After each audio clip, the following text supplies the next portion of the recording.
Welcome once again. Today we'll be continue our discussion on professional responsibility and liability. And we'll be talking about professional skepticism and fraud. We talked about professional skepticism in my previous video. So if you haven't watched those videos, please do so. Please subscribe to this channel and hit the notification bell so that anytime I post a video, you'll be the very first to get it. So let's talk about professional skepticism and fraud. Every auditor should perform their audits with a suitable degree of professional skepticism.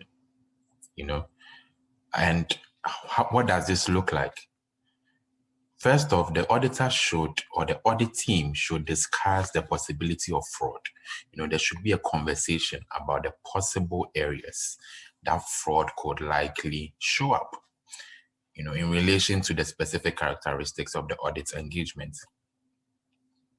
And also, discussions should be held with management on the procedures in place to detect or prevent fraud. So you should have that conversation with management to understand what are the controls that have been put in place to detect or prevent fraud. Also, the risk of possible fraud should be identified. The risk of possible fraud should be identified, and its impact on the financial statement should be evaluated. Very, very important. Very, very important. Very, very important. So these are some of the things that you need to, as an auditor, you need to engage your professional skepticism in order to uncover fraudulent activities. Remember, we said that the primary responsibility when it comes to fraud is on management, not the auditor. Here we are talking about the normal audit procedures and the fact that the auditor needs professional skepticism, and it has an impact on how they do their audits or how they carry themselves throughout the entire audit process, and how it even relates to the issue of fraud. I mean, if the auditor doesn't ask the necessary question and doesn't do the necessary brainstorming, they will not understand the possible fraudulent areas and how it impacts the financial statement. Now, let's talk about the auditor's liability. There are times when legal claims will be made against auditors, and it falls into one of these two categories. The first one is the auditor may be prosecuted by authorities for a criminal act. So the first category is criminal activities and may be found guilty. So the punishment or the penalty here may be a fine or even possible imprisonment. Then there are times where the auditor may be liable under a civil law or under civil law. So a civil law may be brought against the auditor, for a loss or a damage that has been suffered by another party. So people may bring legal actions in that regard against the auditor. So let's give some examples of criminal liability. But first, before we even do that, let's differentiate between criminal cases and civil cases. A criminal case, is between the state and, some individual, some organization. But civil cases is between individuals. These are disputes between individuals or organizations. Criminal cases have a harmful impact on the society.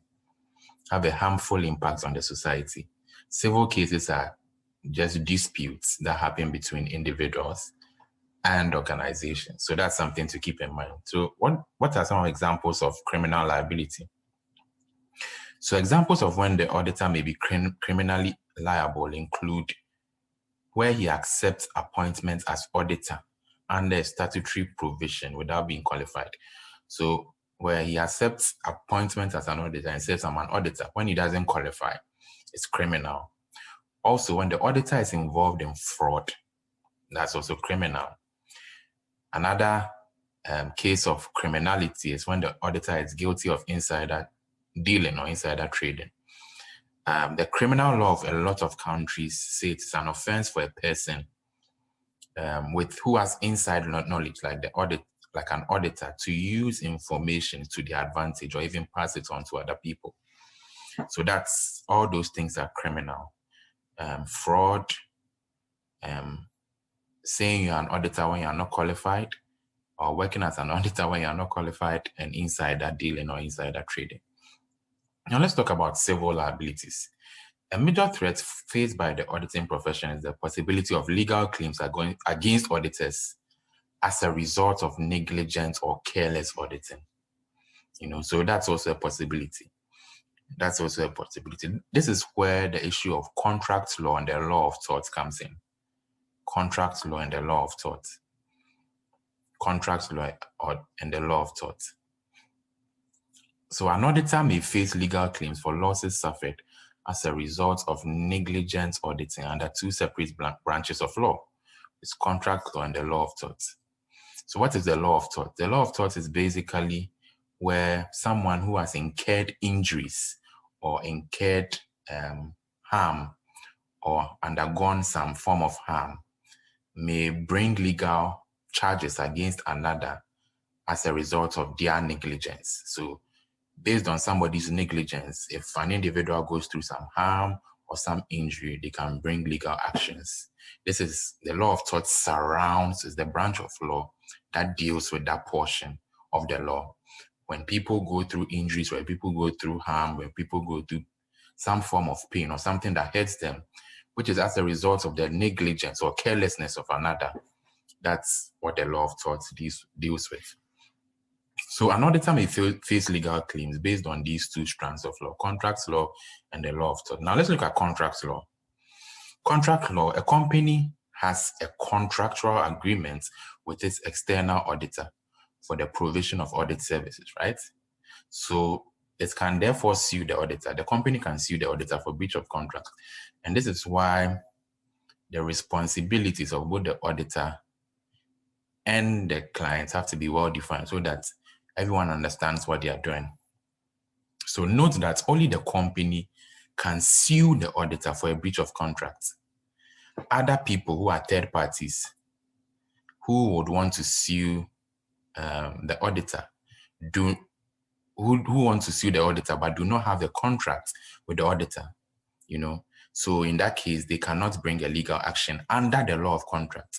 So under the law of contract, it's only the people who have a contractual relationship with the auditor that have the capacity to sue.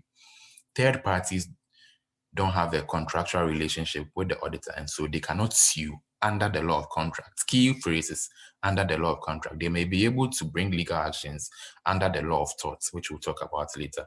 But under the law of contract is the company or the client who has a contractual relationship with the auditor who has the ability to sue.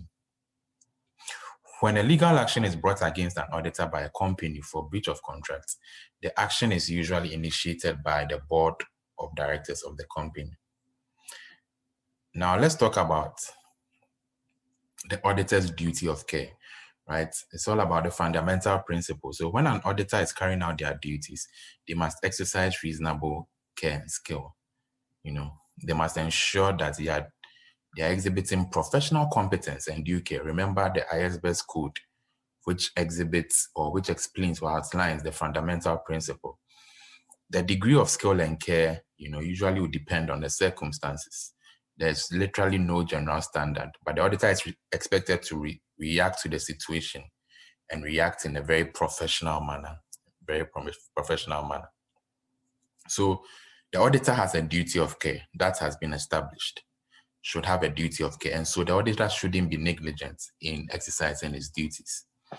Now we talked about contract law, right? Contract law and the auditor's liability in relation to that. Let's talk about liability in relation to tort, T-O-R-T. Only the client's company can sue the auditor in the law of contracts because only the company has a contract with the auditor, obviously. So under the law of contracts, because the company or the client has a contract with the auditor, they can sue. So third parties, what about third parties who feel like they have suffered in some way as a result of negligent auditing? What can they do? They can also raise legal actions under a different branch of law called the law of tort. A tort can simply be defined as a civil wrong, a civil wrong, which gives rise to a claim for damages. A civil wrong is wrongdoing that is not a criminal offense, but which allows the injured person to bring an action in civil law against the wrongdoer. Negligence, for instance, is one of many branches of tort. So how do you make a successful claim for auditor negligence under the law of tort? How do you go about that? First of all, there must be a duty of care. The auditor must owe a duty of care to the person who has suffered the loss. That must be established first before we move on. So that's the first condition. The second condition is that that duty of care has to be broken. If it can be established that that duty of care must be broken, then you're on your way to make a successful claim. Then the third thing is that there must be a loss or damage as a result of that breach of the duty of care. There must be a loss or damage. So three things must be established here: that the auditor owes the third party the duty of care. Duty of care must be established. The second thing that must be established is that that duty of care must have been broken or must have been breached. And the third condition is that there must have been a loss or damage that must have resulted from the breach of the duty of care. If these three things are established successfully, we can make a successful claim for auditor negligence under the law of tort. Now, because these auditors face liability, they might be thinking of ways to avoid it, right? So how do you avoid liability? You can avoid liability generally by performing high quality audit work. So auditors can follow the appropriate auditing standards. They must use, quality control procedures. They must train the staff to have the knowledge and skill when it comes to auditing, and ensure that the firm is up to date with modern audit methods. So we are still talking about audit liabilities, right? Audits, avoiding liabilities and being able to meet the claims when it comes to legal actions. So let's talk about professional indemnity insurance. Professional indemnity insurance. So if successful legal claims are made, the auditor will have to pay damages. So if someone comes to sues the auditor and says, you are negligent in your activities and I experienced this harm or suffer this loss as a result, the auditor will have to pay damages. If the damages are so large, very, very huge, such that the auditor cannot pay, in some countries, what they do is that they allow for claims to be made against the personal assets of the partners of the audit firm. Personal assets can be of the partners can be claimed as a result of that.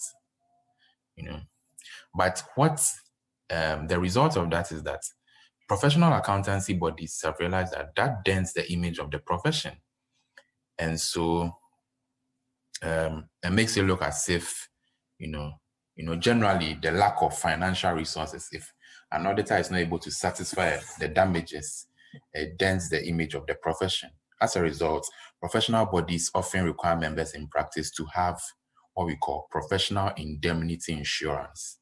It's insurance against some of these liabilities. So PII, which is professional indemnity insurance, is an insurance policy that provides cover against all civil liabilities that are incurred as a result of the conduct of the firm's business.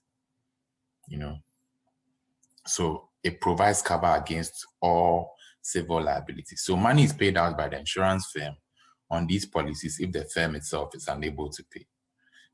So that's something to keep in mind. PII, professional indemnity insurance. But what are the disadvantages of PII? Every good thing will have a bad thing sometimes have a bad thing on the side. Disadvantages of PII. However, the requirements for compulsory PII has the following disadvantages. It may increase the frequency and size of the claims made against firms.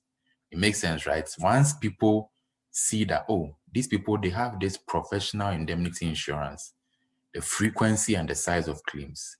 Huge claims will be made against auditors, you know. And it can also even lead to careless auditing, because auditors may feel like, oh, if anything goes wrong, there's insurance to pay for it. And professional indemnity insurance, it's expensive, so it places a high cost on audit firms. Now let's talk about limiting liability. How do you limit liability?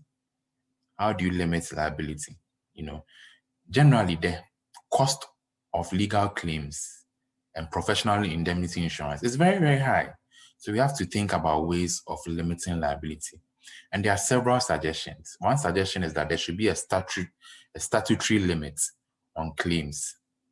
It should be a statutory limit, you know, which could be a fixed amount, a certain percentage of the audit fees, you know, but basically there should be a statutory limit. Another suggestion is that auditors should, you know, should be permitted to agree on a cap or a limit on their liability with their clients, you know, so that a company cannot make a claim against its auditors for more than their agreed amount or cap. So there should be a conversation with the clients on a limit to their liability. Another thing that seems interesting is the use of limited liability partnerships. We mentioned earlier that in some countries, if the auditor is not able to pay the damages, a claim is laid against the personal assets of the partners. So there's this thought around limited liability partnerships. Remember the concept of limited liability companies, right? In the case of bankruptcy, the personal assets of the company or limited liability company remain untouched. So that's the same concept they're applying to limited liability partnerships here, which is the fact that, you know, in the case of, you know, some form of huge damages, the personal assets of the partner won't be touched. That's what we call limited liability partnership. So let's read what's here. The use of limited liability partnerships, whereby an audit firm that is structured as a limited liability partnership cannot lose more than its total capital. So the personal assets of the partners won't be affected. So these are basically some of the ways to limit liability. We said a statutory limit, number one, a cap, you know, an agreed cap between the auditor and the client, and the use of limited liability partnerships. So these are some of the ways that you can limit liability that you can think of when it comes to limiting auditors' liability. I hope you enjoyed this lecture. If you haven't subscribed to this channel, please do so. I upload videos here all the time when it comes to ICA, ACCA, CIMA, and so please don't miss out. Thank you for watching and have a good day. Bye.